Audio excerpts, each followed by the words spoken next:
আসল তৃণমূল কারা? মমতা তৃণমূল নাকি নব তৃণমূল? কার হাতে যাবে ক্ষমতা? কোন শিবিরের হাতে যাবে দলের নাম, প্রতীক, তহবিল? আজ দিল্লিতে কমিশনের দফতরে নথি পেশ দুই শিবিরের। আগেই জ্ঞানেশ কুমারের সঙ্গে দেখা নব তৃণমূলের। নাম, লোগো, অ্যাকাউন্টের লড়াইয়ে দিল্লিতে আজ নজর। আজই দিল্লিতে মমতা তৃণমূল নাকি নব তৃণমূল? কার হাতে যাবে ক্ষমতা? কোন শিবিরের হাতে যাবে দলের নাম, প্রতীক, তহবিল? আজ দিল্লিতে কমিশনের দফতরে নথি পেশ দুই শিবির, অর্থাৎ নির্বাচন কমিশনকে ঘিরেও তৎপরতা মমতা তৃণমূলের মধ্যে দেখা যাচ্ছে।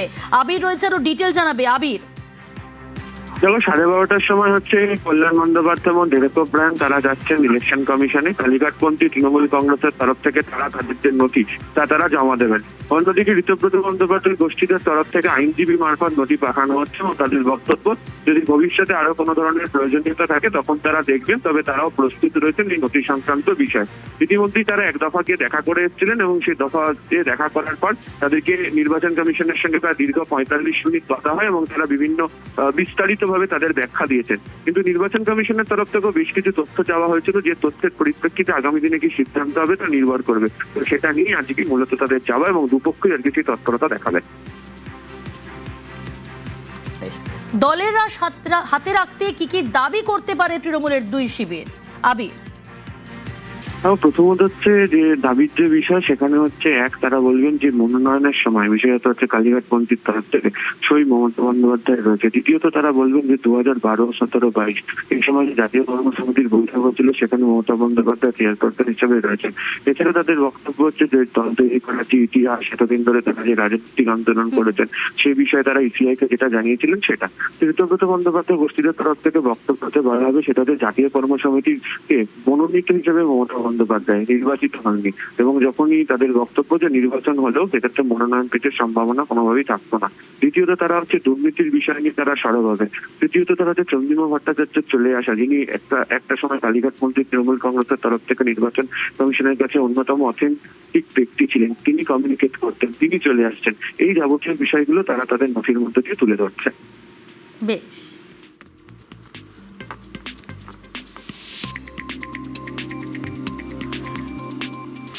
অর্থাৎ আজ তৃণমূলের দুই শিবিরের তরফ থেকে দাবি করা দলের রাশ হাতে রাখতে যে দাবি করা হচ্ছে, একদিকে মমতা তৃণমূলের সম্ভাব্য দাবি 26-এর ভোটে প্রার্থীদের দলের মনোনয়নে মমতা বন্দ্যোপাধ্যায়ের সই।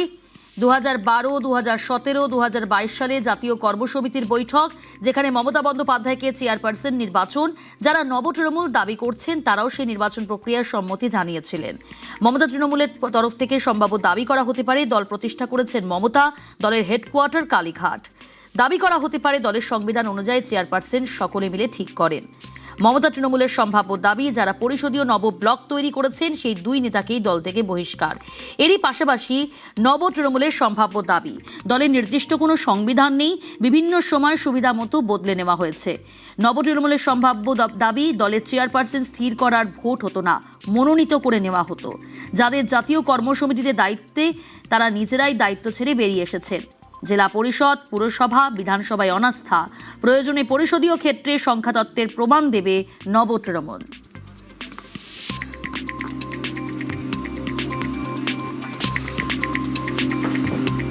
তৃণমূলের লোগো তহবিল কার দায়িত্বে? জোড়া ফুল কি হারাতে চলেছেন মমতা? মমতাকে ধরেই নিয়েছেন, প্রতীক হাতছাড়া হতে চলেছে। শনিবার মমতা বন্দ্যোপাধ্যায়ের মন্তব্যে জোর জল্পনা। বিজেপিতে থেকে দল ভাঙার চক্রান্ত। ভাবেন কি যে আমি মরে গেছি? ভাবেন কি আমাদের কর্মীরা মরে গেছে? ভাবেন কি অল ইন্ডিয়া তৃণমূল কংগ্রেস মরে গেছে? মনে রাখবেন, আপনার পক্ষে আছে বলে সরকার, আপনি তাকে দিয়ে নির্বাচন কমিশনের কাছে কমপ্লেন করিয়ে আপনি সিম্বল কেড়ে নিতে পারেন।